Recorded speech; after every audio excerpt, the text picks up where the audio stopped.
The blaze on the eastern horizon was unlike anything Katherine Davenport had ever seen, a monstrous wall of fire that devoured everything in its path. But it wasn't the raging inferno behind her that scared her most. It was the uncertainty of what lay ahead as she urged her exhausted horse toward the silhouette of a small town rising from the Nevada plains. Verdi, if she remembered correctly from her father's maps. A place she'd never been, filled with people she'd never met, her only option after losing everything in a single night of terror. The year was 1878, and the West was still wild enough to kill the unprepared. Katherine had learned that lesson through searing pain, and the permanent reminder etched into her flesh angry red burns that wrapped around her forearms like grotesque bracelets. 3 days of hard riding had left her dress torn, her water canteen empty, and her hope nearly as depleted as she finally reached the outskirts of the settlement. Verdi wasn't much to look at, a collection of wooden buildings straddling the transcontinental railroad line, with the Truckee River meandering alongside. But to Katherine, it represented sanctuary. Her vision swam as she guided her horse down the dusty main street. The late afternoon sun cast long shadows as townspeople stopped to stare at the disheveled newcomer. She could hardly blame them. With her soot-stained clothing, matted hair, and the unmistakable burns on her arms exposed where she'd torn away her scorched sleeves, she must have looked half wild. Her horse, a sturdy bay mare that had been her only companion since fleeing the burning remains of her family's homestead, finally gave out beneath her, collapsing to its knees just outside a small trading post. Katherine tumbled forward, too weak to catch herself, and landed hard in the dirt. The last thing she remembered was the sound of boots rushing toward her and rough hands turning her over. "Miss, can you hear me?" The voice seemed to come from miles away.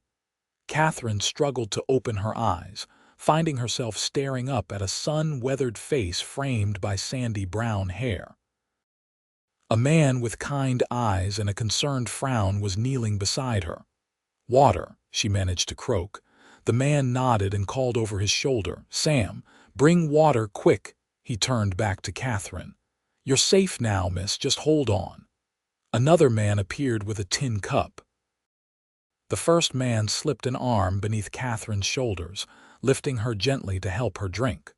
The water was cool and sweet against her parched throat, and she gulped it greedily until he pulled it away. "Easy now," he cautioned. "Too much at once will make you sick. My name's Samuel Nichols." "This here's my trading post," Katherine nodded weakly. "Katherine Davenport," she whispered. "My horse." "Your mare's being tended to," Samuel assured her. "She's exhausted but should recover with rest and water." His gaze traveled to the angry burns on Katherine's arms, his expression darkening. "You need a doctor for those burns. We've got one in town, Doc Miller. I'll send for him." "No," Katherine said, struggling to sit up. "No doctor, just need rest." Samuel frowned. "Those burns could get infected without proper care." "I have no money," she admitted, shame coloring her cheeks. "Everything I had was lost in the fire." Something in his expression softened. With gentle hands, he helped her to her feet. "Let's get you inside. You can rest at my place until you're well enough to decide what comes next." Katherine wanted to protest, but her legs gave way beneath her. Samuel caught her before she hit the ground, sweeping her into his arms as though she weighed nothing. "You're light as a feather, Miss Davenport," he said with a small smile.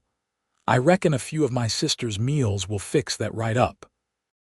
As he carried her toward a modest clapboard house set back from the main street, Katherine felt a strange mix of gratitude and apprehension. She'd learned the hard way that kindness often came with conditions, especially from men. But there was something in Samuel Nichols' steady gaze that quieted her fears, at least for the moment. The interior of the house was simple but tidy, with hand-sewn curtains on the windows and a polished wooden table in the main room. A young woman with the same sandy hair as Samuel looked up from her knitting, her eyes widening at the sight of Katherine. "Mercy, Sam. What's happened?" "Sarah, this is Miss Davenport. She collapsed outside the store. She needs care for these burns and a place to rest." Sarah immediately set aside her work. "The spare room's ready. I'll heat water and find clean bandages." Samuel carried Katherine to a small bedroom off the main living area and gently set her on the bed. "My sister will help you get cleaned up," he said, stepping back awkwardly. "I'll fetch some of her clothes for you to borrow." When he'd gone, Sarah returned with a basin of warm water and clean cloths. "Those burns need tending," she said, her voice kind but firm. "Will you let me help you?" Too exhausted to argue, Katherine nodded. As Sarah carefully cleaned the burned skin, Katherine winced but didn't cry out. "How did this happen?" Sarah asked gently. Katherine closed her eyes, the memories still too raw. "Raiders," she said finally. "They came at night, burned our homestead near Elko, my father." Her voice broke. "I couldn't save him." Sarah's hand stilled. "You poor thing. Were you alone out there?" "Just Pa and me since Ma passed 3 years ago." Katherine swallowed hard. "I grabbed what I could and fled on horseback. They didn't follow. I suppose they got what they wanted." "And what was that?" "Our land. It's good grazing territory with reliable water. Pa refused to sell to the cattle outfit that's been buying up everything in the valley." Sarah made a sympathetic sound as she applied a soothing salve to the burns. "You've come a long way from Elko, nearly 100 miles, I'd guess." "I just kept riding west," Katherine admitted. "I didn't know where else to go." "Well, you're safe in Verdi now," Sarah assured her, finishing the bandaging. "Sam won't let any harm come to you while you're under his roof." As if summoned by his name, Samuel appeared in the doorway with a bundle of clothing. He kept his eyes averted as he handed them to his sister. "I've sent word to Doc Miller. He'll be by in the morning." "I told you I can't pay," Katherine began. "And I didn't ask for payment," Samuel interrupted gently. "In these parts, we help folks in need and sort out the details later." His voice softened. "You'll never fear fire in my home, Miss Davenport, that I promise you." Something in the way he said those words with such quiet certainty made Katherine's eyes fill with tears she'd been too proud to shed until now. She turned her face away, unwilling to let this stranger see her break. Samuel seemed to understand. "Rest now," he said. "We'll talk more when you're stronger." After he left, Sarah helped Katherine into a clean nightgown and tucked her into bed like a child. Despite her exhaustion, sleep was slow to come. Every time she closed her eyes, she saw flames leaping toward the sky and heard her father's final shout for her to run. But eventually, the soft sounds of the Nichols household, muted voices, the clatter of dishes, footsteps moving from room to room lulled her into a dreamless sleep. She woke to sunlight streaming through unfamiliar curtains. For a moment, panic seized her as she tried to remember where she was. Then the events of the previous day came rushing back: her collapse outside the trading post, Samuel Nichols carrying her inside, his sister tending to her burns. Katherine sat up slowly, testing her strength. Her body ached from days in the saddle, but she felt clearer-headed than she had in some time. She noticed clean clothes laid out at the foot of the bed, a simple cotton dress that would be a bit short for her taller frame but would serve well enough. She had just finished dressing when a soft knock came at the door. "Come in," she called. Sarah entered with a tray bearing a steaming bowl and a cup of coffee. "I thought you might be hungry," she said with a warm smile. "It's just porridge, but it should sit well after you've gone without proper food." Katherine's stomach growled at the smell. "Thank you. You and your brother have been incredibly kind." Sam's always had a soft spot for strays, Sarah said, setting the tray on a small table by the window. Whether four-legged or two, she gestured for Katherine to sit. Your horse is recovering nicely, by the way. Sam's been tending to her himself. Katherine felt a rush of gratitude. That mare was all she had left from her previous life. I don't know how I'll ever repay your kindness. No need to worry about that now. Doc Miller will be by after breakfast to look at those burns. Sarah hesitated. Sam told me a little of what happened to you. I'm so sorry about your father. Katherine nodded, not trusting herself to speak. She focused instead on the porridge, which was sweetened with a drizzle of honey, a luxury she hadn't tasted in months. I'll leave you to eat in peace, Sarah said, moving toward the door. Just come out to the kitchen when you're ready. After Sarah left, Katherine ate slowly, savoring each bite. It was the first proper meal she'd had since fleeing her home, and despite her grief, her body craved the nourishment. When she finished, she made her way cautiously to the kitchen, where she found Sarah washing dishes. There you are, Sarah said brightly. Feeling better? Much, Katherine admitted, though I'd like to check on my horse if that's possible. Of course. Sam's at the trading post, but the stable's just behind. Your mare's in the third stall. Sarah dried her hands on her apron. You should know that Sam's been asking around town about those raiders. He's got friends in the sheriff's office in Reno. Katherine felt a chill. I didn't ask him to do that. He doesn't like injustice, Sarah said simply, especially not when it involves burning people out of their homes. She studied Katherine's face. You're afraid they'll come looking for you. It wasn't a question, but Katherine nodded anyway. I don't want to bring trouble to your door after all you've done.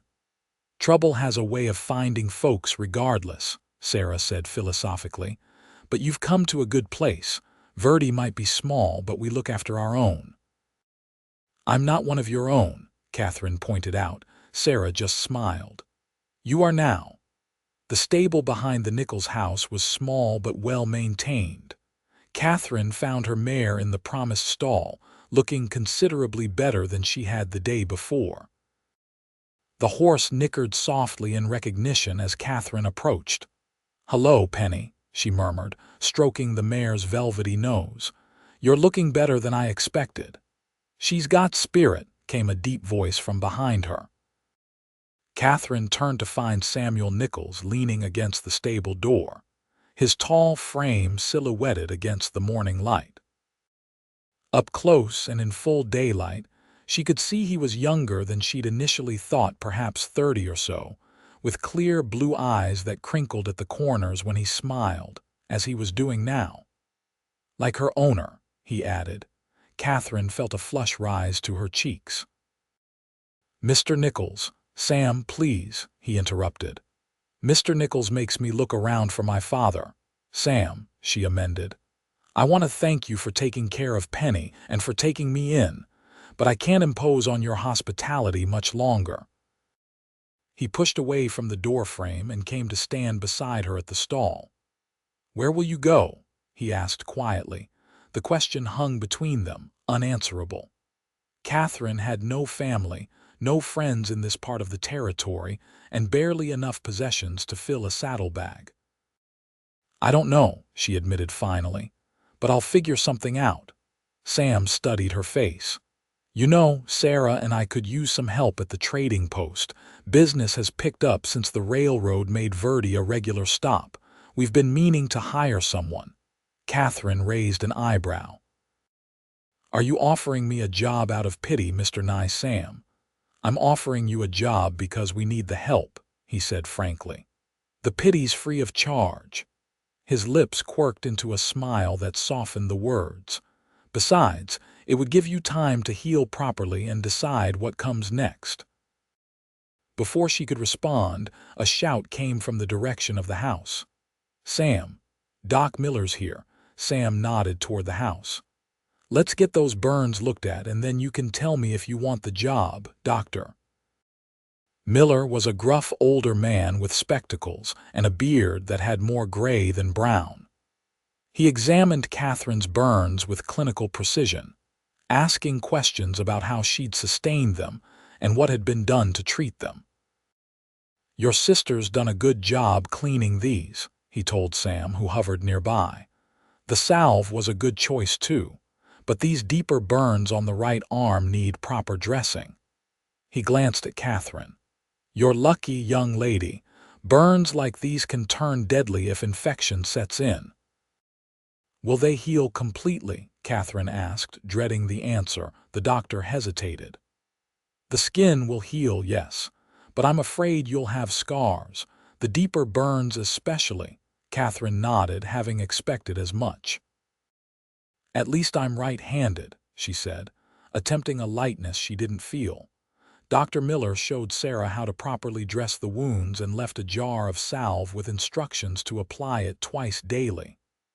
"Keep them clean and covered," he advised Catherine. "And try not to use that right arm too much for at least a week."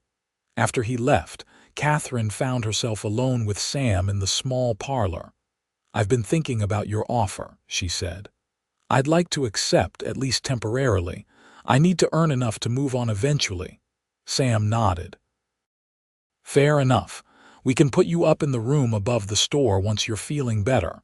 Sarah stays there sometimes when business keeps us late." "That's very generous." "It's practical," he corrected. "Can't have you riding back and forth every day with those burns." He hesitated. "There's something else you should know. I've sent a telegram to the sheriff in Elko County about the raid on your homestead. If they can identify the men responsible—" "They won't," Catherine interrupted. "The big cattle operations own half the lawmen in that county." She sighed. "I appreciate the thought, but justice isn't something folks like my father and me can count on." Sam's jaw tightened. "That's not right." "No," Catherine agreed, "but it's the way things are." "Not always," Sam said, a hint of steel in his voice. "Not everywhere." Catherine studied him curiously. There was something in his manner that suggested personal experience with injustice. "You sound like you know something about this." For a moment, she thought he might confide in her. But then Sarah bustled in with a tea tray, and the moment passed. "Doc says you're to rest that arm," Sarah reminded Catherine. "So no heavy lifting at the store for at least a week." "There's plenty she can do one-handed," Sam said. "Bookkeeping, for one. Our ledgers are a mess." Sarah laughed. "That's because you can barely read your own handwriting, brother." The easy banter between the siblings made Catherine's heart ache with loneliness. She'd had that once: a family, a home, a place where she belonged. Now it was all gone, reduced to ashes and painful memories. As if sensing her thoughts, Sam's expression softened. "One day at a time, Miss Davenport," he said quietly. "That's how we all get by out here." Catherine nodded, mustering a small smile. One day at a time was all she could manage anyway. The next morning, Sam escorted Catherine to the trading post, a sturdy wooden building that served as Verdi's general store, post office, and community gathering place.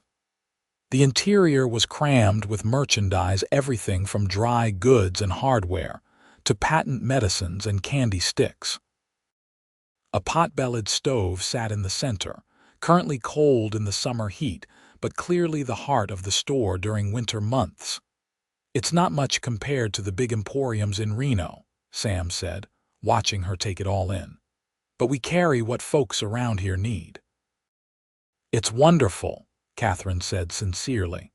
The store reminded her of similar establishments she'd visited with her father on their infrequent trips into Elko.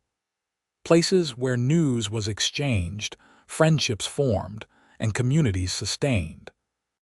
Sam showed her the ledger books and explained the basic operations of the store. Despite his sister's teasing, his records were reasonably well kept, if somewhat disorganized. Catherine, who had handled the accounts for her father's small cattle operation, quickly grasped the system. "I'll need to know the prices," she said, flipping through the inventory lists. "Most are marked on the items," Sam explained. "For the rest, I'll be here to help until you get the hang of it." As the morning progressed, Katherine met several of Verdi's residents who came to shop or simply to satisfy their curiosity about the newcomer. Sam introduced her as Miss Davenport, who's helping us out for a spell, offering no explanation for her bandaged arms or sudden appearance in town. The locals, displaying the characteristic blend of curiosity and discretion that defines small Western communities, asked few direct questions. By midday, Katherine was feeling the strain of standing for so long. Sam noticed her pallor and insisted she sit on a stool behind the counter. "You're still recovering," he reminded her. "No need to prove your worth by working yourself into exhaustion on your first day." A young woman entered the store just then, her fashionable dress and carefully arranged hair marking her as someone of means. She smiled broadly when she saw Sam. "Samuel Nichols, just the man I was hoping to find," she said, approaching the counter with a rustle of silk skirts. Her gaze fell on Katherine, curiosity evident in her expression. "Miss Eleanor Price," Sam said, gesturing toward Katherine. "May I introduce Miss Katherine Davenport? She's helping Sarah and me at the store." "How lovely to meet you," Eleanor said, extending a gloved hand. "Are you new to Verdi? I don't believe I've seen you at church." "Miss Davenport arrived just yesterday," Sam answered before Katherine could speak. "She's come from Elko County." Eleanor's perfectly shaped eyebrows rose. "That's quite a journey for a lady alone. You must tell me all about it sometime." She turned her attention back to Sam. "I actually came to invite you to dinner at my father's house tonight. He's been wanting to discuss that property of yours by the river." Sam's expression cooled slightly. "I've already told Mr. Price I'm not interested in selling." "Daddy just wants to talk options," Eleanor persisted. "He says that land would be perfect for the new mill he's planning." "I'm afraid I can't leave the store tonight," Sam said firmly. "Sarah's visiting friends in Reno, and Miss Davenport is still learning the ropes." Eleanor's smile dimmed. "Perhaps another time, then." She nodded politely to Katherine. "Welcome to Verdi, Miss Davenport. I hope you'll join us for Sunday services once you're settled." After she left, Katherine gave Sam a questioning look. "You own property by the river?" Sam nodded, busying himself with reorganizing a display of tinned goods. "My father left me a piece of land along the Truckee. It's not much, about 40 acres, but it's got good water access and some of the best soil in the valley. And Mr. Price wants to build a mill there, so he says." Sam's tone suggested skepticism. "More likely he wants to expand his timber operation." "The land has a stand of pine that's worth a fair bit." Katherine thought of her own father, who had refused to sell his land and paid the ultimate price. "Be careful," she said softly. "Some men don't take kindly to being refused what they want." Sam looked up sharply, his gaze meeting hers.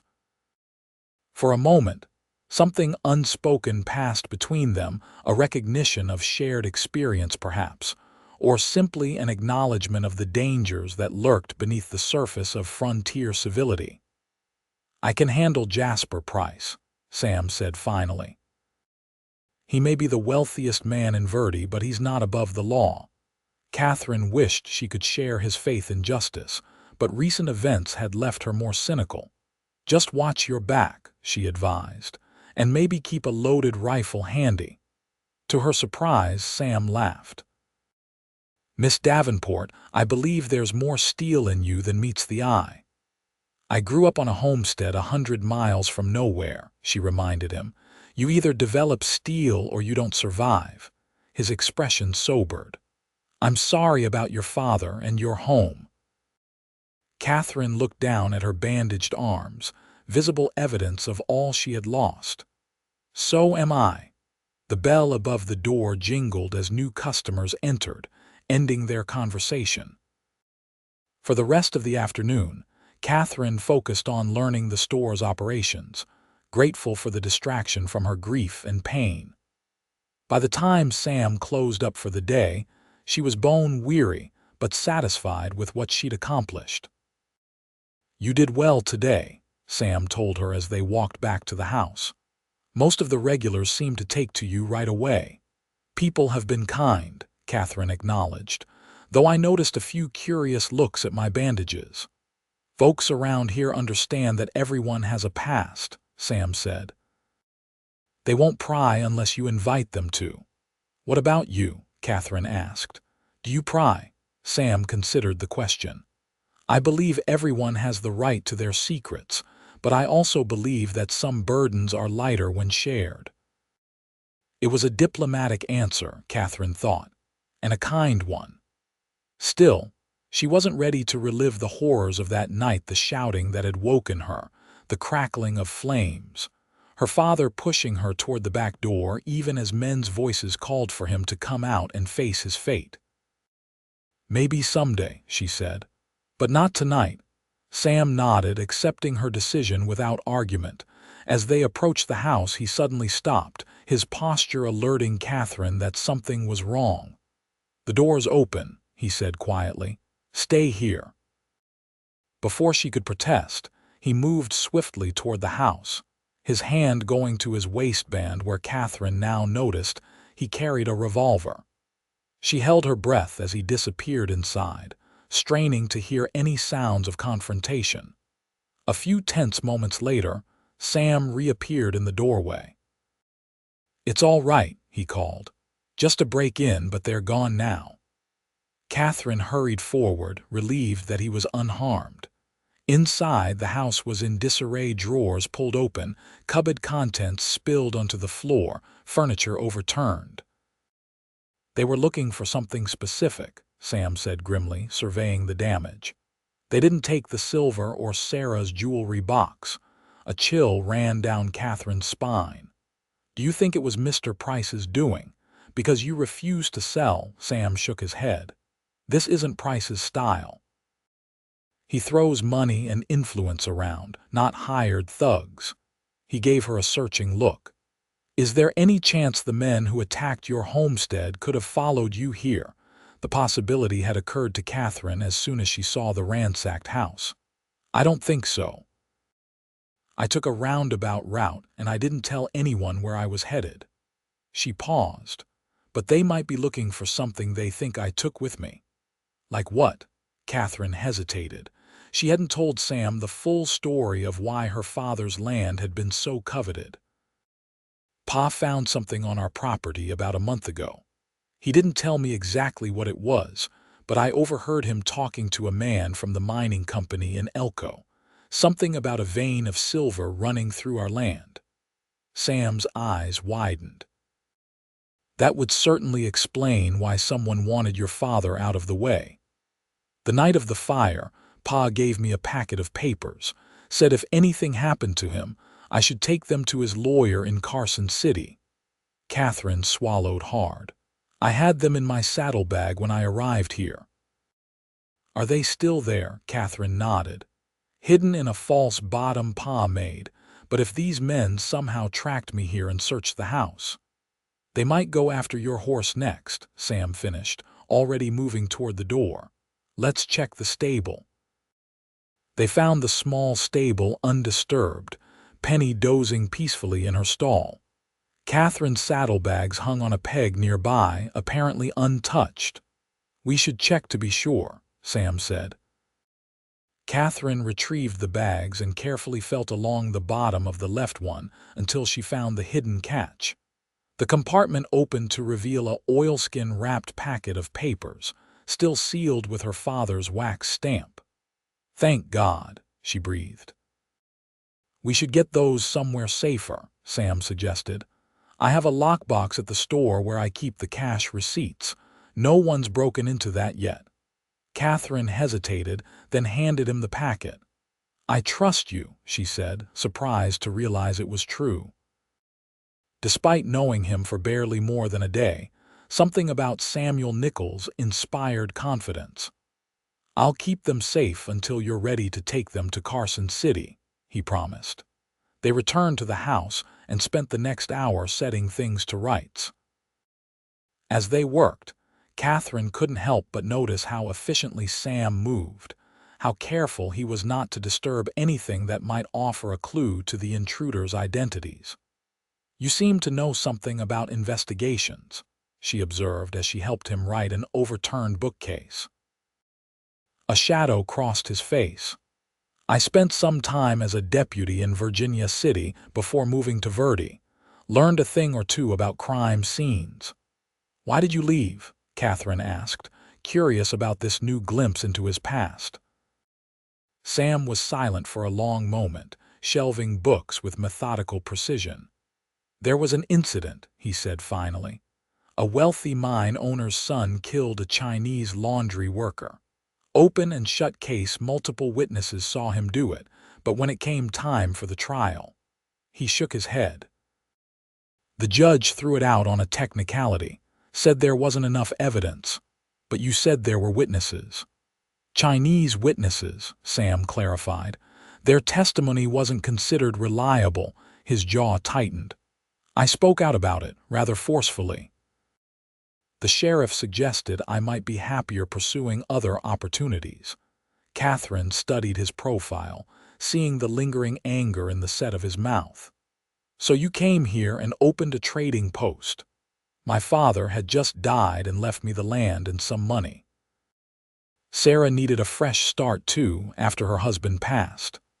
He looked around at the now tidy room. "It's not the life I imagined, but it's a good one." "Until I showed up and brought trouble to your door," Katherine said ruefully. Sam's expression softened. "Trouble was already knocking, Miss Davenport. You just gave it a face and a reason." Before she could respond, a knock came at the front door. Sam motioned for Katherine to stay back as he approached it cautiously, hand near his weapon. "Who is it?" he called. "Sheriff Donovan," came the reply. "Heard you had some unwelcome visitors, Nichols." Sam relaxed slightly and opened the door to reveal a stocky man with an impressive mustache and a tarnished star pinned to his vest.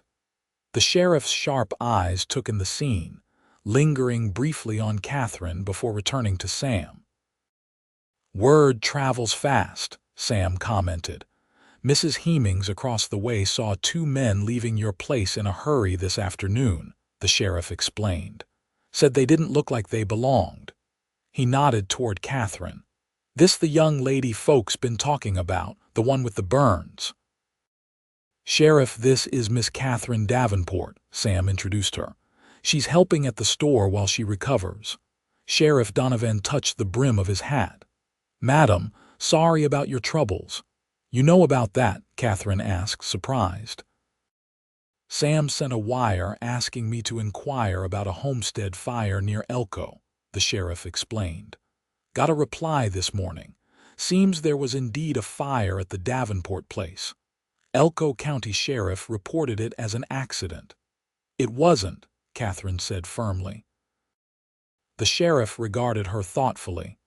"I'm inclined to believe you, miss, especially now that trouble's followed you here." He turned back to Sam. "Anything taken?" Sam shook his head. "They were searching for something specific, made a mess but didn't take valuables." "Any idea what they were after?" Sam hesitated, glancing at Katherine. She gave him a small nod. If they were going to stay in Verdi, they would need the law on their side. "Miss Davenport's father discovered silver on his property shortly before his death," Sam explained. "We believe that's why he was killed and his homestead burned." Sheriff Donovan whistled softly. "That would certainly be motive. You have any proof?" "Some papers," Katherine said. "My father's documentation of the find and, I believe, a claim he filed with the land office." The sheriff nodded. "That explains our uninvited guests. If word got back to these land grabbers that you escaped with proof of their crime, they'd send men to find me and retrieve the documents," Katherine finished. "I've moved the papers to a secure location," Sam assured the sheriff. But if these men are still in town, they might try again. Sheriff Donovan stroked his mustache thoughtfully. I'll keep an eye out for strangers. Meanwhile, might be best if Miss Davenport stays somewhere unexpected. He gave Sam a significant look. Somewhere with armed protection. She can stay at the store, Sam decided. There's a room upstairs with a good lock on the door. I'll sleep in the back office. Katherine started to protest, but both men looked at her with such identical expressions of stubborn concern that she relented. Very well. But just until we're certain the danger has passed. I'll walk you folks over there now, the sheriff offered, and I'll make extra rounds past the store tonight. As they gathered what Katherine would need for the night, she found herself torn between gratitude for Sam's protection and frustration at being the cause of so much disruption. I'm sorry for all this, she told him quietly as they prepared to leave. You've been nothing but kind, and I've brought danger to your doorstep. Sam paused in packing a shotgun to look at her directly. Katherine, he said, using her given name for the first time, you didn't bring this danger. Evil men did. And I'd rather stand against them with you than wonder what became of you after sending you away. The simple sincerity in his voice touched something deep within her, a place that had been cold and numb since the night of the fire. For the first time since fleeing her burning home, Katherine felt the faintest stirring of hope. The next week passed in a blur of activity as Katherine settled into life in Verdi. During the day, she worked at the trading post, gradually taking on more responsibilities as her burns healed and her confidence grew. At night, she slept in the small room above the store while Sam kept watch below. Sheriff Donovan made regular patrols, but there was no further sign of the mysterious intruders. Sarah returned from Reno and was appropriately horrified by the break-in, but seemed unsurprised by her brother's protective stance toward Katherine. Sam's always had a strong sense of justice, she explained to Katherine one afternoon as they sorted a new shipment of fabric. Ever since we were children, he couldn't abide seeing anyone mistreated. She smiled fondly. Our mother used to say he'd either end up a preacher or a lawman. She was right about the second part, at least for a while. He told me about Virginia City, Katherine said. About why he left. Sarah nodded. That was a dark time for him. Sam believes in the law and what it should be, not always what it is. She selected a bolt of calico and measured out a length. When the system failed that poor Chinese man, something in Sam broke. He couldn't reconcile the justice he believed in with the justice he saw being practiced. Yet he still tries to help people, Katherine observed. Even strangers like me. Especially people like you, Sarah corrected. The ones the system is most likely to fail. She tied off the measured fabric and set it aside. He likes you, you know. I haven't seen him this interested in anyone since Julia Porter moved away 2 years ago. Katherine felt her cheeks warm. He's been kind, that's all. Sarah gave her a knowing look but didn't press the issue. How are your arms healing?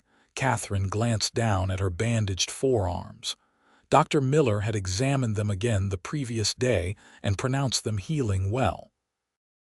The doctor says I can start using lighter dressings on most areas. The deepest burns still need time, though. And the pain, better, Katherine said, which was mostly true. The constant burning sensation had subsided to occasional twinges, particularly when she used her right arm too vigorously.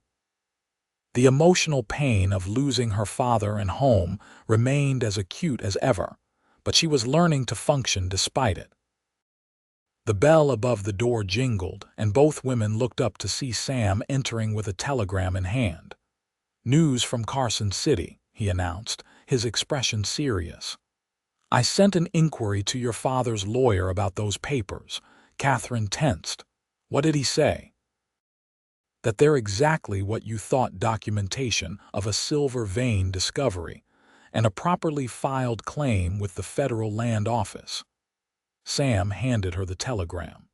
He also says he's been trying to locate you since your father's death. There's a will naming you as the sole heir to the property and any minerals it contains.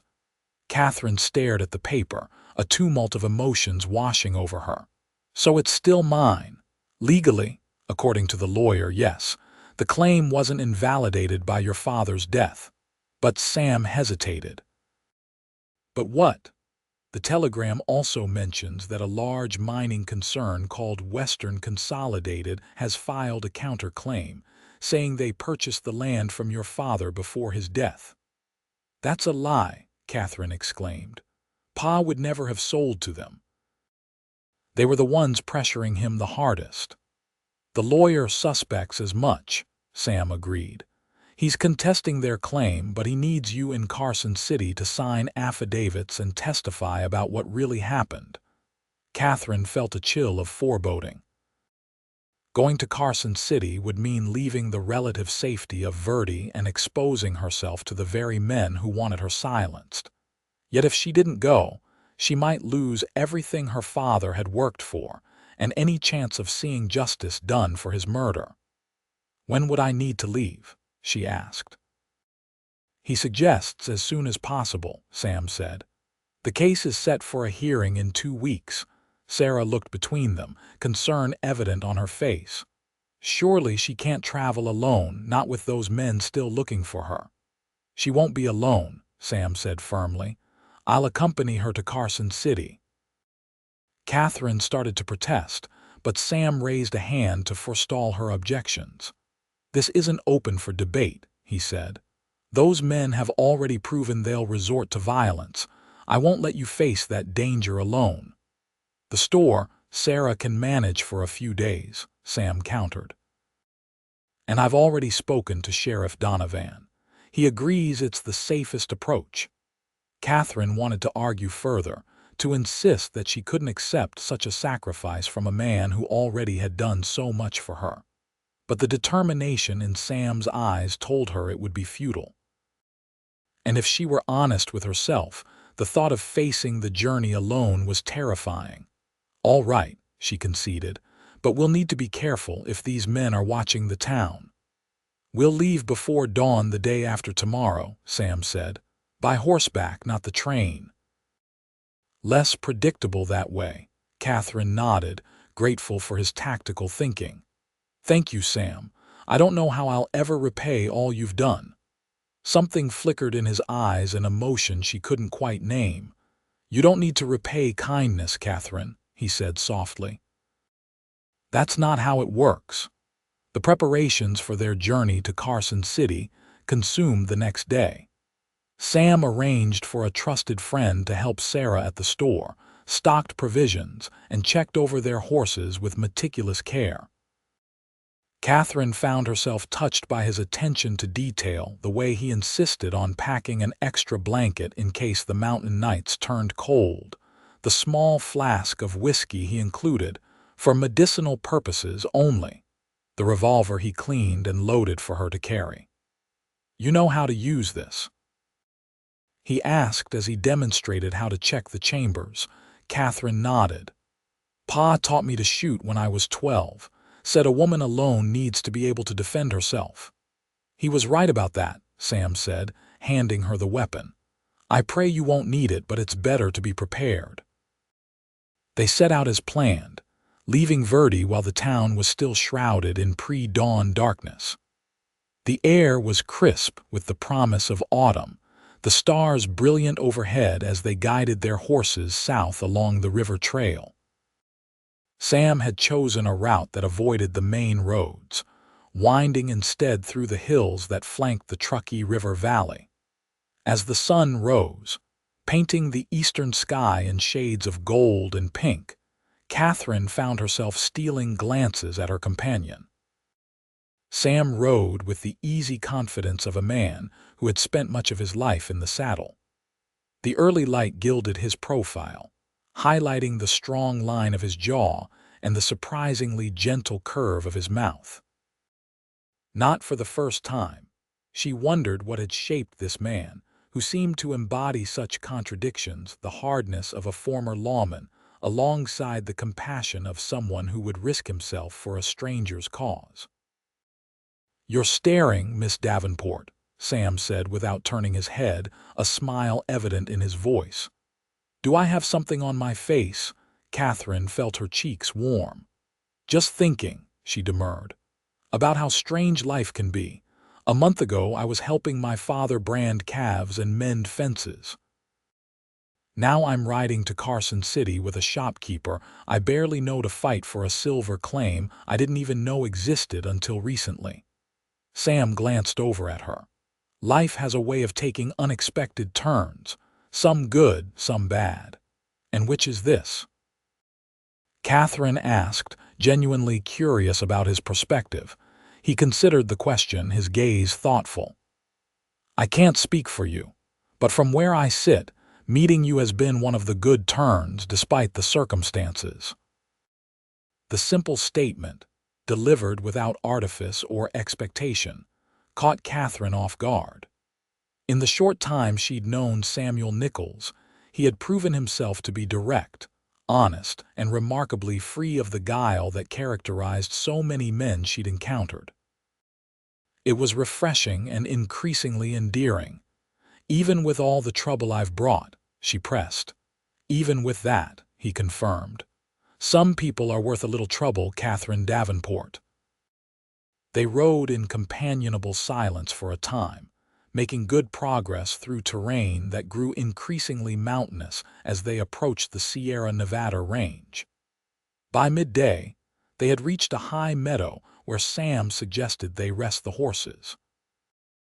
"We're making good time," he said as they dismounted in the shelter of a stand of pines. "At this rate, we should reach Carson City by tomorrow afternoon." Katherine stretched, working out the stiffness in her back and shoulders. The burns on her arms ached dully from the exertion of riding, but not unbearably so. As she moved to help Sam unpack their midday meal, a sound in the distance made her freeze. "Riders," she whispered, turning toward the faint but unmistakable drumming of hooves.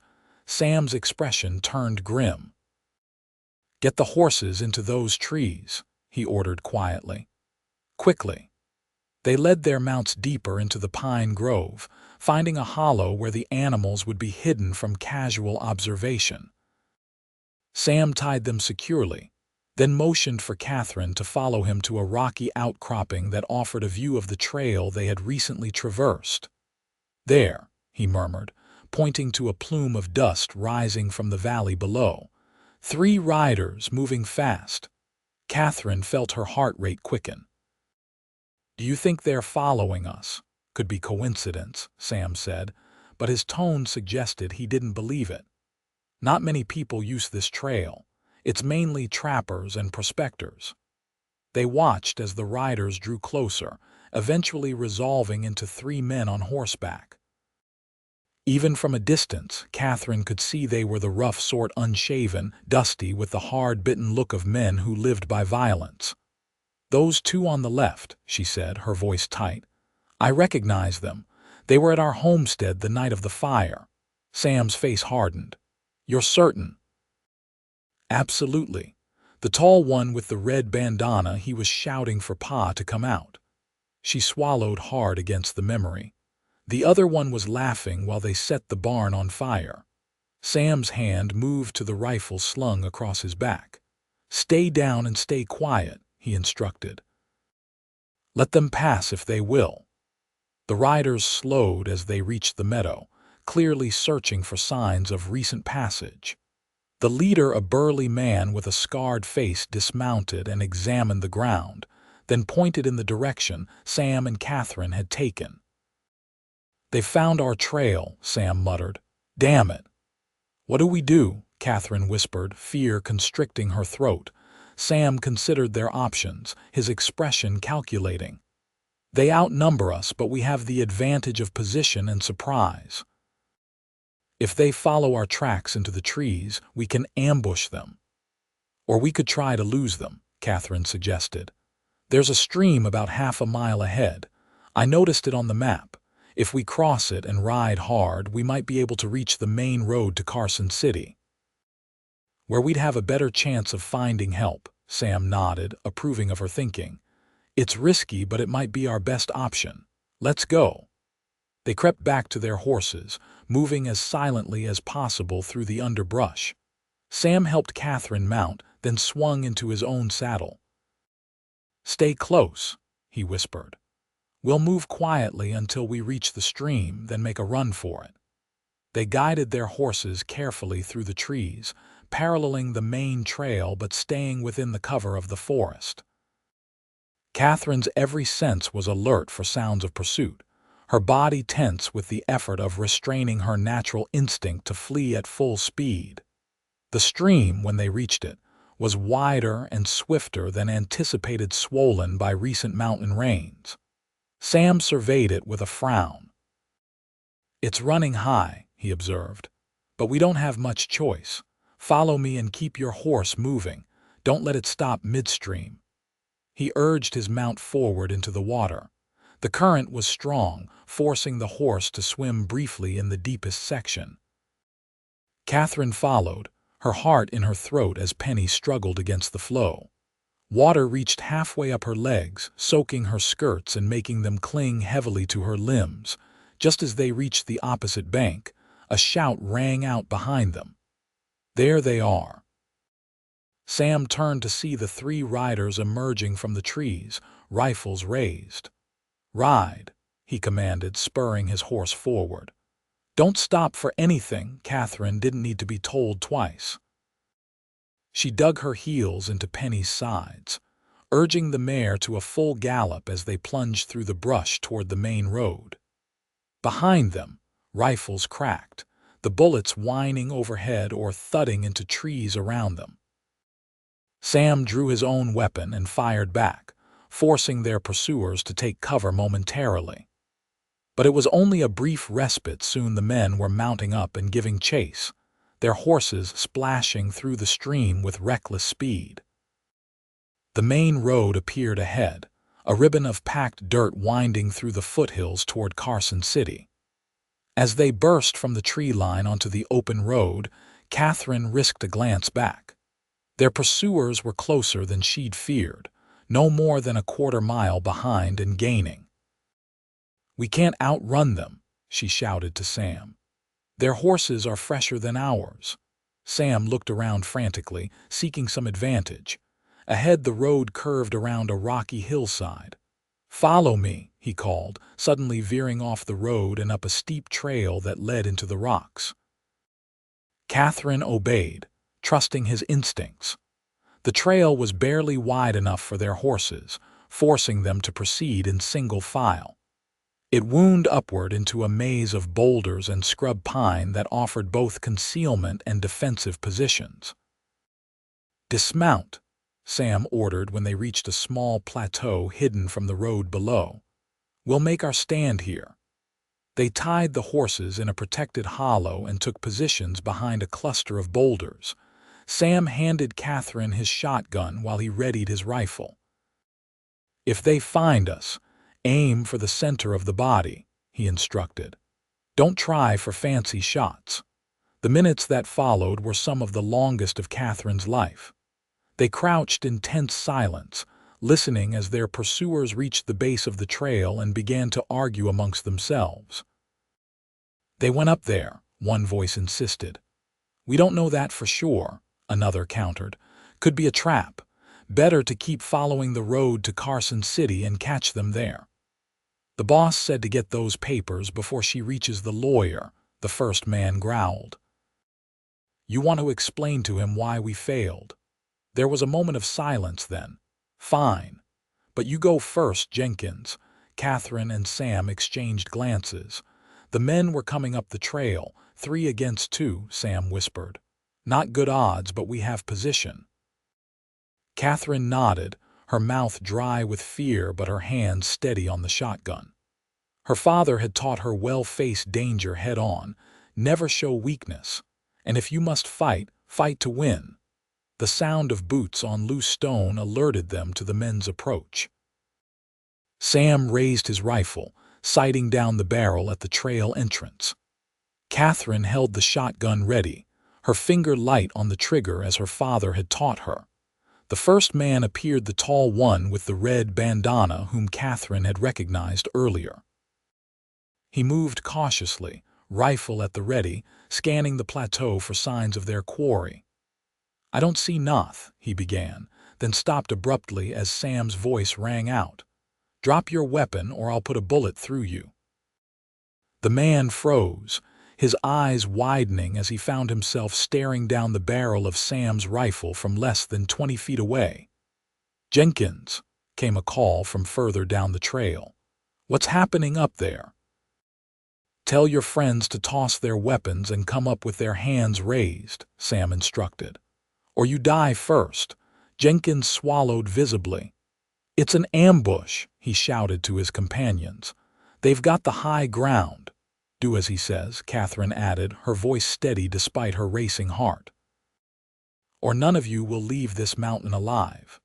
There was a moment of tense silence, then the sound of a rifle clattering onto stone. "We're coming up," called the second voice. "Don't shoot." The other two men appeared, hands raised, their expressions a mixture of anger and fear. Sam kept his rifle trained on them while Katherine covered Jenkins. "Face down on the ground," Sam ordered. "Hands behind your heads." The men complied, though the scarred leader did so with obvious reluctance. Once they were prone, Sam approached cautiously and used leather thongs from his saddlebag to bind their hands. "Who sent you?" he demanded once all three were secured. The men exchanged glances but remained silent. "Was it Western Consolidated?" Katherine asked, stepping forward with the shotgun still held ready. "Or someone from Elko County? The same people who murdered my father," the leader spat on the ground. "We don't know nothing about no murder. We was just hired to retrieve some stolen papers." "Stolen?" Katherine's voice rose in indignation. "Those papers belong to me. They prove my father legally claimed the silver on our land before he was killed." "Not according to our employer," the man sneered. "He says your pa sold him the claim fair and square before some unfortunate accident." Sam's expression darkened. "And who is your employer?" Again, the men remained stubbornly silent. Sam sighed and turned to Katherine. "We need to get moving. Carson City isn't far, but we can't leave these men here to follow us." "What are we going to do with them?" Sam considered the problem. "There's a way station about 3 miles down the road. They'll have a secure place to hold these men until the sheriff can collect them." "You can't prove we done nothing wrong," protested one of the men. "Attempted murder is wrong enough," Sam replied coldly. "Those bullets you fired weren't aimed at the trees." They fashioned crude restraints for the prisoners and, after some debate, decided to walk the entire party to the way station rather than risk separating.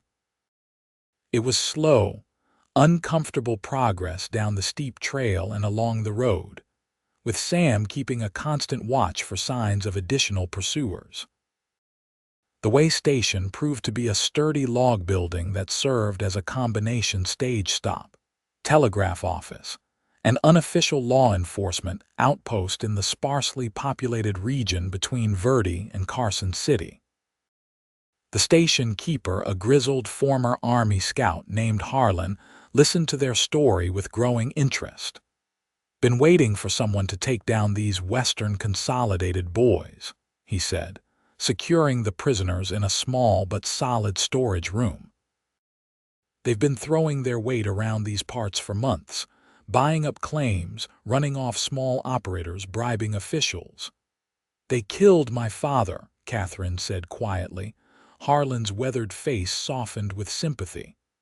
"I'm sorry to hear that, miss. Too many good folks have suffered at their hands." He turned to Sam. "I'll send a telegraph to the Carson City sheriff right away. These 3 won't be going anywhere until he arrives."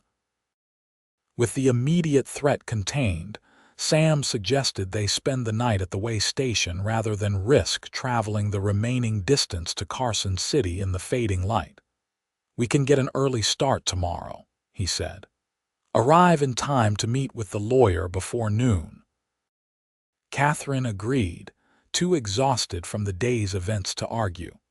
Harlan showed them to a small but clean room normally reserved for stage passengers delayed by weather or mechanical troubles. "Only got the one spare room," he apologized. "But there's 2 beds." Sam assured him it would be fine. Once alone, however, he turned to Katherine with a touch of awkwardness. "I can sleep in the common room if you'd prefer," he offered. Katherine shook her head. "After today, I'd rather not be alone." She smiled faintly. "Besides, I trust you, Samuel Nichols, more than I've trusted anyone in a very long time." Something shifted in his expression, a softening around the eyes, a vulnerability that made him look suddenly younger. "That means a great deal to me," he said quietly. "More than you know." The intimacy of the moment hung between them, fragile and new. Katherine found herself studying his face, noticing details she'd overlooked before: the small scar near his right eyebrow, the flecks of gold in his blue eyes, the way his mouth curved up slightly at one corner when he was moved. "We should get some rest," she said finally, breaking the spell. "Tomorrow will be another challenging day." "Indeed," Sam agreed, though he seemed reluctant to end their conversation. "Good night, Katherine." "Good night, Sam." As she lay in the narrow bed, listening to Sam's steady breathing from across the small room, Katherine reflected on how dramatically her life had changed in the span of 2 weeks. She had lost everything: her father, her home, her sense of security, yet somehow found herself on the cusp of something new, something unexpected. Sleep claimed her eventually, deep and dreamless for the first time since the fire. The morning dawned clear and cool, with a brisk wind sweeping down from the Sierra Nevada range. After a hearty breakfast provided by Harlan's wife, Sam and Katherine set out for the final leg of their journey to Carson City. The sheriff arrived just before dawn, Harlan informed them as they prepared to leave. "Took those 3 into custody. Said to tell you he'll want statements from both of you once you've concluded your business in town." "We'll find him," Sam promised, "and thank you for your help." The ride to Carson City was uneventful, the road busier now as they approached Nevada's capital. Katherine found her anxiety growing as they drew closer to town. So much depended on the outcome of her meeting with her father's lawyer, not just the silver claim, but the chance for justice for her father's murder. "What if they don't believe me?" She voiced her fear aloud. "What if Western Consolidated has already convinced the authorities that their version of events is true?" "That's why we brought the original papers," Sam reminded her, "and why we captured those men alive. Their testimony could be crucial in proving what really happened." "If they talk," Katherine pointed out, "they didn't seem inclined to betray their employer." "Men like that usually find their loyalty has a price," Sam said, "especially when they're facing prison terms." Carson City appeared before them, a substantial settlement nestled at the base of the mountains. As the capital of Nevada and a hub for mining interests throughout the region, it boasted impressive government buildings, thriving businesses, and an air of prosperity that contrasted sharply with smaller frontier towns like Verdi. They made their way to the address, indicated in the telegram, a handsome brick building on a street lined with law offices and banks. A brass plaque beside the door read "Holloway and Associates, Attorneys at Law." Inside, they were greeted by a clerk who showed them to a well-appointed office where a distinguished older gentleman awaited them. "Miss Davenport, I presume," he said, rising from behind a massive oak desk. "I'm Thaddeus Holloway. Your father spoke of you often and with great pride." Katherine felt a surge of emotion at this connection to her father. "You knew him well. We were friends for many years," Holloway confirmed. "I handled all his legal affairs since he first came to Nevada in '58. He gestured to chairs positioned before his desk. "Please sit. And you are, sir," he added, turning to Sam. "Samuel Nichols," Sam introduced himself. "A friend of Miss Davenport's." Holloway nodded approvingly. "I'm glad she has support. The matters we must discuss are both complex and distressing." Over the next hour, Holloway explained the legal status of Katherine's inheritance and the challenge posed by Western Consolidated's counterclaim. "Your father's will is clear," he assured her. "The homestead and all rights to minerals found thereon belong to you as his sole heir. Furthermore, he filed a proper mining claim with the Federal Land Office 10 days before his death, establishing his legal right to extract silver from the property." "And Western Consolidated's claim?" Sam asked. Holloway's expression darkened. "They produced a bill of sale, allegedly signed by your father 3 days before the fire, transferring all rights to the property for the sum of $5,000. "That's preposterous," Katherine exclaimed. "Pa would never have sold, especially not for such a paltry sum once he knew about the silver, and he certainly would have told me if he had." "I agree," Holloway said. "I examined the document myself. The signature bears only a passing resemblance to John Davenport's hand. I believe it to be a forgery." "Can you prove that in court?" Sam asked. "I have samples of your father's authentic signature on various legal documents," Holloway confirmed. "A handwriting expert has provided an affidavit stating his professional opinion that the sale document is fraudulent." Katherine felt a surge of hope. "So the claim will be dismissed," Holloway hesitated. "Unfortunately, Western Consolidated has considerable influence in this territory. Their attorney will argue that the signature appears different because your father was ill or injured at the time of signing." "He wasn't ill," Katherine said firmly. "He was murdered." "Yes, and that brings me to the most troubling aspect of this case." Holloway leaned forward, his expression grave. "Miss Davenport, I believe Western Consolidated not only forged the sale document but arranged your father's death to prevent him from contesting it." "We know," Sam interjected. "Katherine witnessed the attack. And yesterday we captured 3 men who were pursuing us to retrieve the original claim documents. They admitted working for Western Consolidated." Holloway's eyebrows rose. "This is extraordinary. Where are these men now?" "In the Carson City jail," Sam explained. "The sheriff took them into custody this morning." "This could change everything," Holloway said, suddenly energized, "if they can be persuaded to testify against their employer." "The leader mentioned someone he called the boss," Katherine recalled, "but he wouldn't name him." "I have my suspicions," Holloway said grimly.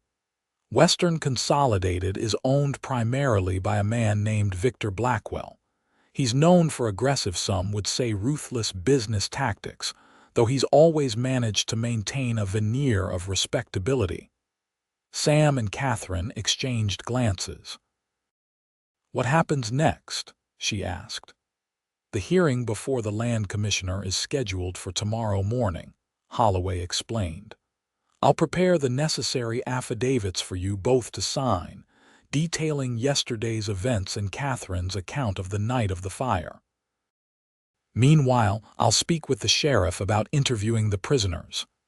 "And if we win?" Katherine asked, hardly daring to hope. "If the commissioner rules in your favor, the silver claim remains yours," Holloway said. "As for the criminal matter, the murder of your father, and the attempt on your lives, that will be handled separately through the courts. But one often influences the other in these cases." They spent the remainder of the day providing detailed statements for Holloway to incorporate into the legal documents. By evening, Katherine was exhausted but more hopeful than she had been since fleeing her burning home. Holloway arranged for them to stay at a respectable hotel near his office. Again, they found themselves with adjoining rooms rather than separate accommodations, a practical necessity given the continuing potential threat from Western Consolidated. "I'll stand guard tonight," Sam said as they prepared to retire. "Just to be safe." Katherine regarded him with a mixture of gratitude and concern. "You need rest too, Sam." "I'll sleep with one eye open," he promised with a slight smile. "It's a skill I learned as a deputy." She reached out impulsively and touched his arm. "Thank you for everything. I don't know what I would have done without you these past 2 weeks."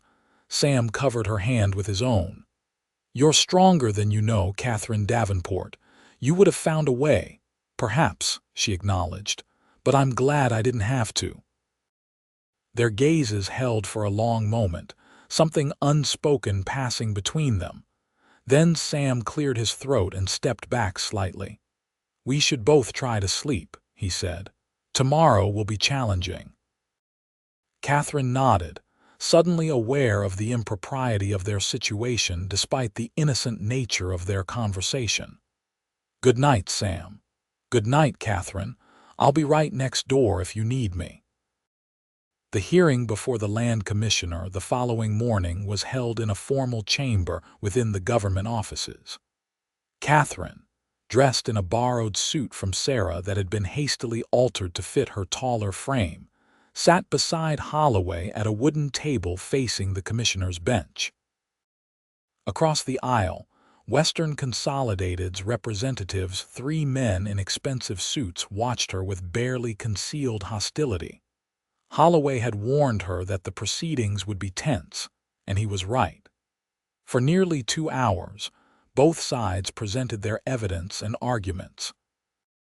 Western Consolidated's attorney, a smooth-talking man named Preston, produced the questionable bill of sale and insisted that John Davenport had willingly parted with his property just days before his unfortunate death in an accidental fire. When it was their turn, Holloway methodically dismantled the company's claims. He presented the handwriting expert's testimony, Katherine's sworn statement about the night of the fire, and most dramatically a statement from the sheriff regarding the 3 captured men. These individuals have now confessed to being employed by Western Consolidated for the specific purpose of retrieving documents related to the Davenport silver claim, Holloway informed the commissioner. Furthermore, 2 of them have admitted to participating in the arson that resulted in John Davenport's death, acting on orders from their employer. A murmur ran through the small audience gathered to observe the proceedings.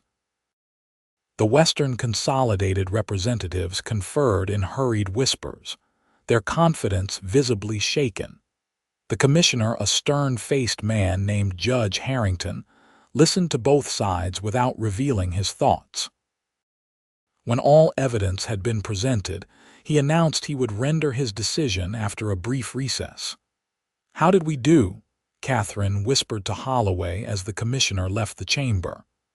"As well as could be expected," Holloway replied cautiously. "The evidence is strongly in our favor, but these matters are never certain until the ruling is given." The wait seemed interminable, though in reality it was less than an hour before Judge Harrington returned. The room fell silent as he took his seat and arranged his papers. "Having reviewed all evidence and testimony in the matter of Davenport versus Western Consolidated Mining," he began formally, "I find the following facts to be established. First, that John Davenport filed a legal and proper claim to the silver deposits on his homestead property on April 18, 1878. Second, that the purported bill of sale presented by Western Consolidated bears significant inconsistencies when compared with authenticated examples of Mr. Davenport's signature." Katherine held her breath, hardly daring to hope. "Furthermore," the commissioner continued. The sworn testimony regarding threats and violence perpetrated against the Davenport family, while strictly speaking outside the scope of this hearing, cannot be ignored in evaluating the validity of the contested documents. He looked directly at the Western Consolidated representatives, his expression stern.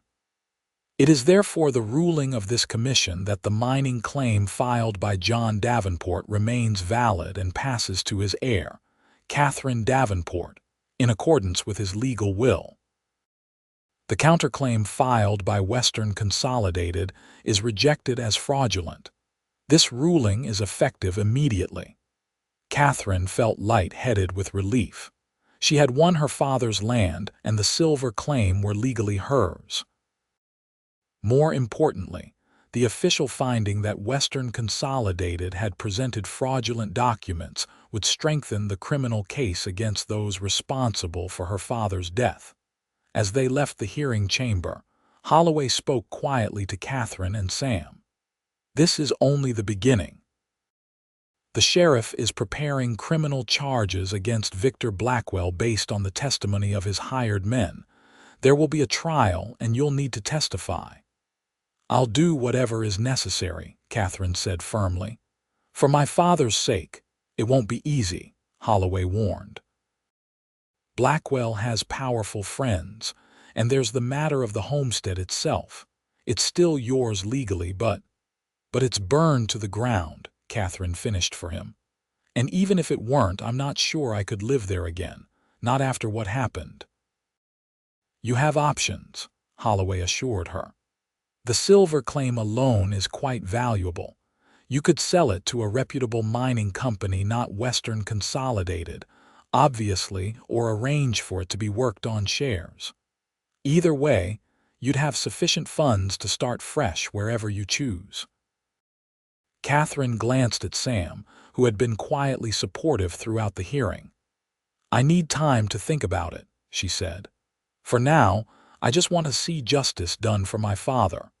The next few days passed in a whirlwind of legal meetings and interviews with law enforcement officials. Victor Blackwell was arrested on charges of conspiracy to commit murder, fraud, and attempted murder in the case of the men sent after Katherine and Sam. The story spread quickly through Carson City and the surrounding territories, with newspapers dubbing it the Silver Claim Murder. Through it all, Sam remained steadfastly at Katherine's side, offering quiet support and practical advice. His presence was a comfort she hadn't realized how much she needed until a telegram arrived from Sarah, asking when they planned to return to Verdi. "She says the store is managing without us, but customers keep asking when you'll be back," Sam told Katherine as they sat in the hotel dining room one evening. "Seems you made quite an impression in your short time there." Katherine toyed with her fork, suddenly uncertain. "I'm not sure what my plans are now," she admitted. "Holloway says the criminal proceedings could take months, but I don't need to remain in Carson City for all of it." "You could return to Verdi," Sam suggested, his tone carefully neutral. "At least until you decide what to do about the silver claim." Katherine studied his face, trying to discern his true feelings. "Would that be welcome? I've already imposed on your kindness far more than I had any right to." Sam set down his coffee cup with deliberate care. "Katherine," he said quietly, "having you in Verdi in my life has never been an imposition. Quite the opposite, in fact." The simple statement, delivered with such earnest sincerity, made her heart beat faster.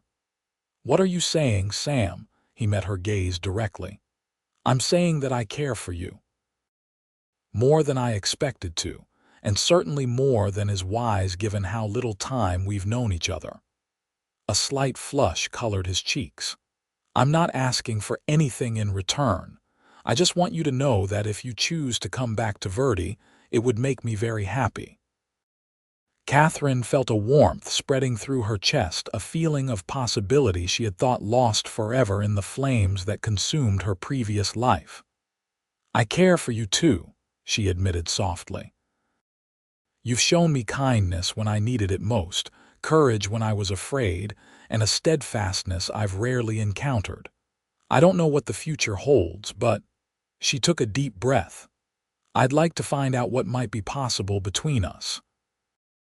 The smile that illuminated Sam's face made him look boyishly handsome. "Then come back to Verdi with me," he said, reaching across the table to take her hand. "We can figure out the rest together." They returned to Verdi a week later, after making arrangements with Holloway for the ongoing legal proceedings. The town welcomed them back with a warmth that surprised Katherine, not just Sarah, who embraced her like a sister, but the townspeople who had come to know her briefly before her departure. "Told you they'd taken to you," Sam said as they walked from the train station to the trading post, nodding to the many well-wishers who called out greetings. "It feels strange," Katherine confessed, "to be welcomed somewhere again, to feel like I might belong." Sam squeezed her hand gently. "You do belong, if you want to." Over the weeks that followed, Katherine gradually settled into life in Verdi. She continued working at the trading post, her natural aptitude for business becoming evident as she introduced efficiencies that improved their operations. The burns on her arms healed, leaving scars that would always remind her of that terrible night, but no longer causing pain. News arrived periodically from Carson City. Victor Blackwell's indictment on multiple charges, the seizure of Western Consolidated assets pending the outcome of his trial, the testimony of former employees eager to save themselves by implicating their boss. And then, on a crisp autumn day, a letter came from Holloway that changed everything once more. "The mining engineer's report," Katherine explained to Sam and Sarah as they sat around the dinner table that evening. "Holloway had an expert examine the silver vein on my property." She looked down at the paper, still hardly able to believe what it said. "It's more extensive than initially thought, much more." "How extensive?" Sam asked. "The preliminary estimate is a yield worth $50,000, possibly more." Katherine set the letter down, feeling slightly dazed. "Holloway says several reputable mining companies have already expressed interest in purchasing the claim outright." Sarah gasped. $50,000. Why, that's a fortune. "What will you do?" Sam asked quietly. Katherine had been asking herself that question since the letter arrived. With that kind of money, she could go anywhere, do anything, build a new life free from the shadows of her past. "I'm not entirely sure," she admitted, "but I do know this: I don't want to leave Verdi." She looked directly at Sam. "Or you." Something vulnerable and hopeful flickered in his eyes. "Are you certain? The world would be open to you with that kind of money." "The world doesn't hold what matters to me," Katherine said simply. "You do, this place does. The life we've started to build here." Sam reached across the table and took her hand, his fingers gently tracing the scars that still marked her skin. "When you arrived in Verdi with burns on your arms," he said softly, "I promised you'd never fear fire in my home. I meant that in more ways than one." "I know," Katherine said, turning her hand to clasp his. "And you've kept that promise every day since." 2 days later, they walked together along the Truckee River, the autumn leaves creating a golden canopy overhead. They had come to see the property Sam had inherited from his father, the land Jasper Price had been so eager to acquire. "It's beautiful," Katherine said as they crested a small rise that offered a view of the river winding through a meadow bordered by pine forest. "I can see why you refused to sell. Pa always said this land would be the foundation for our family's future," Sam explained. "He had plans to build a proper house here someday, raise cattle maybe." He looked around the peaceful scene with a mixture of pride and melancholy. "He died before he could make it happen." "But you could," Katherine suggested. "Build that house, I mean." Sam turned to face her, something resolute in his expression. "Catherine, there's something I've been wanting to ask you." He took both her hands in his. "These past weeks have been the happiest of my life, despite all the trouble and uncertainty. You've brought something into my world that I didn't even know was missing." Catherine felt her heart beating rapidly as he continued. "I know it might seem too soon," Sam said, "and you certainly have options now that you didn't before. But I love you, Katherine Davenport. I love your courage, your intelligence, your kindness." He gestured to the land around them. "I want to build that house my father dreamed of, but I want to build it with you, as my wife." The words hung in the crisp autumn air between them. Catherine looked at this man, who had become so dear to her in such a short time, this man who had taken her in when she had nothing, who had risked his life to help her find justice, who had shown her that love could grow even from the ashes of devastating loss. "Yes," she said simply, her voice steady and sure. "I love you too, Samuel Nichols, and nothing would make me happier than to build a life with you." The joy that illuminated his face was answer enough, but he sealed his response with a kiss, their first gentle and reverent and full of promise. They were married in Verdi's small church 2 months later, after Catherine returned from testifying at Victor Blackwell's trial in Carson City. The verdict, guilty on all counts, had brought a sense of closure she hadn't realized she needed until the words were spoken. Her father's murderer would spend the rest of his life in prison, and though it couldn't bring her father back, it did bring a measure of peace. The wedding was a simple affair by some standards, but to Catherine it was perfect. Sarah stood as her attendant, beaming with happiness for her brother and the woman who had become both sister and friend. The townspeople of Verdi filled the pews, no longer strangers but neighbors and friends who had embraced Catherine as one of their own. As winter settled over the Sierra Nevada, construction began on the house by the river, a sturdy 2-story structure designed to withstand the harsh mountain winters and provide space for the family they hoped to create. Catherine used a portion of her newfound wealth to fund the building, insisting on contributing to their future home. "It's our house," she told Sam when he initially protested. "Built with your inheritance of land and my inheritance of silver. A perfect combination, don't you think?" He couldn't argue with that logic, nor with her vision for the trading post, which she helped expand with carefully considered investments. By spring, they had added a second location in nearby Reno, with Sarah managing the original Verdi store while Sam oversaw the new venture. Their house was completed just as summer approached, its wide porches and large windows making the most of the stunning river views. Catherine furnished it simply but comfortably, creating a home that honored both their pasts while looking toward their future. On their first night in the new house, Sam built a fire in the stone hearth that dominated the main room. Catherine watched as he carefully arranged the logs and kindling, struck a match, and coaxed the flames to life. "Beautiful, isn't it?"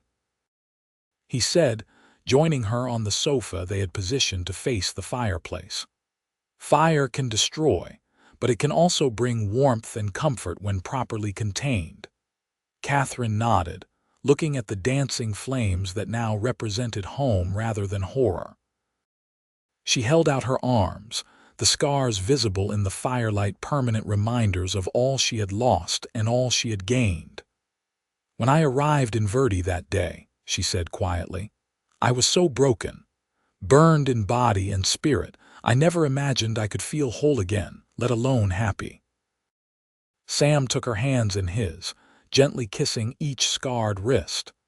"You told me once that you wondered if meeting me was one of life's good turns or bad," he reminded her. "What do you think now?" Catherine leaned forward and kissed him, pouring into it all the love and gratitude she felt for this man who had helped her rise from the ashes of her old life. "The very best turn," she murmured against his lips. "The beginning of everything." 1 year to the day after Katherine had stumbled into Verdi with burns on her arms and despair in her heart, she stood in the nursery of their riverside home, watching as Sam carefully painted the final wall a soft shade of yellow. The room was nearly ready, furnished with a handcrafted crib, a rocking chair by the window, and shelves filled with books and toys for the child they expected in less than a month. "It's perfect," she said, resting her hands on her swollen belly. "Absolutely perfect." Sam set down his paintbrush and came to stand beside her, wrapping an arm around her shoulders. "Not quite perfect yet," he said, placing his free hand alongside hers. "But it will be." As if in agreement, the baby kicked vigorously, making them both laugh. Katherine leaned into her husband's embrace, marveling at how completely her life had transformed. The trading posts in Verdi and Reno were thriving under their management. Sarah had recently become engaged to the town's new doctor, a development that delighted both Katherine and Sam. And the silver mine on her father's land, now being worked by a reputable company on a profit-sharing arrangement, continued to produce enough wealth to ensure their family's security for generations to come. But it was this home, this love, this family they were creating that Katherine treasured most. From the ashes of unspeakable tragedy had come a life more blessed than she could have imagined. "You ever think about how it all began?" she asked softly. "How close I came to riding past Verdi that day." Sam tightened his arm around her. "I thank God every day that you didn't," he said simply. "That you found your way to me, burns and all." Katherine turned in his embrace, looking up at the face that had become as dear to her as her own heartbeat. "You said I'd never fear fire in your home," she reminded him. "And I never have." "Nor will our children," Sam promised, placing a gentle hand on her rounded belly. "This home is built on love, Katherine, the strongest foundation there is." As twilight descended outside their windows and a gentle fire crackled in the hearth downstairs, Katherine Nichols stood in the arms of her husband, surrounded by the evidence of a promise kept and a life redeemed. The burns on her arms had faded to silvery scars, visible reminders of a past that no longer held power over her. She had arrived in Verdi a broken woman, fleeing flames and carrying grief too heavy to bear alone. She would welcome her child as a woman made whole again, not unchanged by tragedy, but transformed by it into someone stronger, deeper, more compassionate than before, and always loved.